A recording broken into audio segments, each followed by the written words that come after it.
Uniform meter rule balances horizontally on a knife edge placed at 58 centimeter mark. Suggestion माने तो एक figure बना लीजिए 58 सेंटीमीटर मार्क यहाँ पर approximately.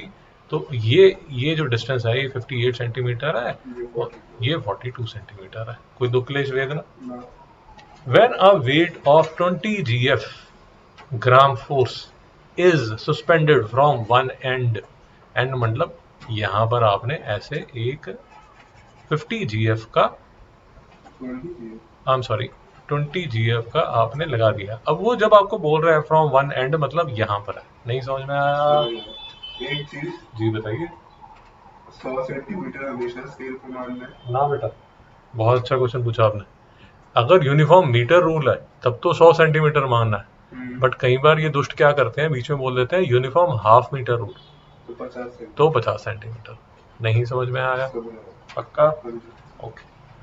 When a weight of 20 GF is suspended, draw diagram. बढ़िया सा आपने डायग्राम बना दिया लिपस्टिक मेहंदी लगा के। तो एक नंबर आपका ये हो गया। 2 नंबर नीचे, what is the weight of the rule. मेरी बात समझ में आई? एक बात समझ लीजिए, नोट कर लीजिए, नोट कर लीजिए। KGF और इसका छोटा भाई GF, ये फोर्स के या वेट के यूनिट्स हैं। नहीं समझ में आया? छोटी क्लासेस में बता दिया था कि difference between mass and weight, छोटी क्लासेस में बता दिया था difference between mass and weight. याद है तो ठीक है, नहीं याद है तो रट लो कि KGF और GF फोर्स के या वेट के यूनिट्स होते हैं। समझ आ गया? वेट की डेफिनेशन भी क्लास 9th में करा दी थी। Weight is equal to mass into gravity. Weight is equal to mass into gravity. अब मैं ज्यादा पीछे सरकना नहीं चाहता, यहीं पर बात खत्म कर देता हूँ। बात समझ आई? तो कहने का मतलब जब वो वेट ऑफ द रूल बोल रहा है तो उसके जो यूनिट्स आने वाले हैं वो GF में ही आने वाले हैं। नहीं समझ में आया मित्रों? यहाँ पे कोई डाउट? कल हमारी डिटेल में बात हुई थी, मैं दोबारा उस रास्ते पे नहीं जाना चाहता।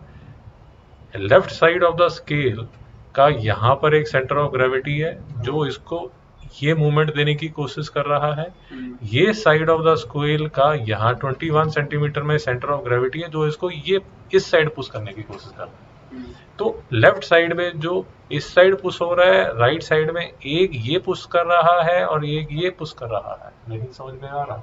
तो लेफ्ट का movement of force is balanced bye right के 2 मूवमेंट ऑफ फोर्स। नहीं समझ में आया? कंसेप्चुअली समझ आ गया? अब क्योंकि मुझे क्वेश्चन सॉल्व करना है in as easy way as possible, तो मैं एक चीज करता हूं, और नहीं समझ आया तो मुझे रोक लीजिए। पूरे स्केल का, बात समझिए सर, पूरे स्केल का जो सेंटर ऑफ ग्रेविटी है, पूरे स्केल का जो सेंटर ऑफ ग्रेविटी है वो कहां पर होगा? विनीत जी आप बताना पसंद करेंगे? बहुत बढ़िया, वेरी नाइस, आग लगा दिया आपने। You are on fire today. यहाँ पर 50 सेंटीमीटर। नहीं समझ में आ रहा? पूरा स्केल का वेट जो है दैट इज WGF। नहीं समझ में आए मेरी बात? एज्यूम कर लिया कि W वेट है उस स्केल का और GF तो यूनिट्स है। नहीं समझ में आया? अब ये WGF जो है वो इसको एंटी क्लॉकवाइज घुमाने की कोशिश कर रहा है, और यहां से लेके यहां तक अगर 42 है तो यहां से लेके यहां तक 8 सेंटीमीटर है। कुछ समझ नहीं आया? अध्यापक अपने साथ और लैपटॉप के साथ बात कर रहा है। Now the problem is reduce to, तो अब देखिए जो 58 सेंटीमीटर मार्क है वो आपने कैसे देखना है, ये देखिए यहां से लेके ये जो सारा है वो 58 सेंटीमीटर, करेक्ट। बट आपका जो सेंटर ऑफ ग्रेविटी है वो तो 50 सेंटीमीटर मार्क पे है। और मैं आपको ये बता चुका हूं कि मूवमेंट, याद रखिए, मूवमेंट ऑफ कपल में एक चीज याद रखनी है, आप जब फोर्स इनटू डिस्टेंस करते हैं तो ये जो डिस्टेंस लिया जाता है ये हमेशा पिवट से लिया जाता है। नहीं समझना है मैडम? मूवमेंट ऑफ कपल में फोर्स इनटू डिस्टेंस फॉर्मूला होता है। जो D होता है वो perpendicular distance from the pivot होता है। नहीं समझ में आया? ठीक है।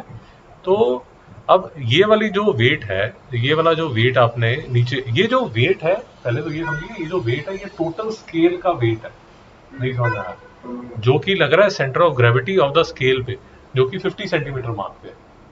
तो डिस्टेंस जो लिया जाएगा वो सेंटर ऑफ ग्रेविटी से लेके जो पिवट है उसमें जो डिस्टेंस है वो डिस्टेंस लिया जाएगा। मेरी बात समझ नहीं आ रही, अपने आप से बातें करते रहो।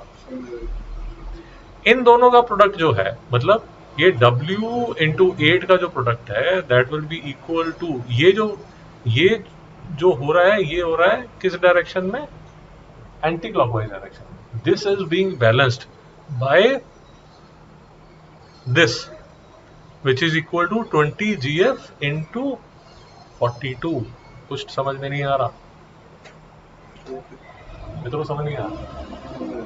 अरे जो F जिसको बोल दिया जाता है, ऐसे आप लिख सकते हैं कि F1 D1 is equal to F2 D2। नहीं समझ में आया भव्य जी को doubt?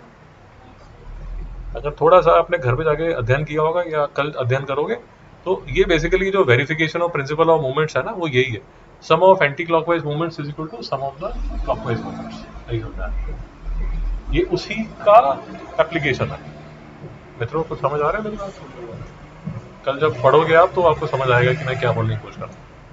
So W into 8 is equal to 20 into 42। अब एक चीज और याद रखें, जो W चल रहा है वो चल रहा है GF में, जो 8 चल रहा है वो चल रहा है सेंटीमीटर में, 20 चल रहा है GF में, और जो 42 चल रहा है वो सेंटीमीटर में चल रहा है। नहीं समझ में आया भाई? फिजिक्स है, यूनिट्स का ध्यान रखना पड़ेगा। मित्रों को डाउट? अब इसको सॉल्व करेंगे तो W किसके इक्वल हो जाएगा, 20 इंटू 42 होल अपॉन 8।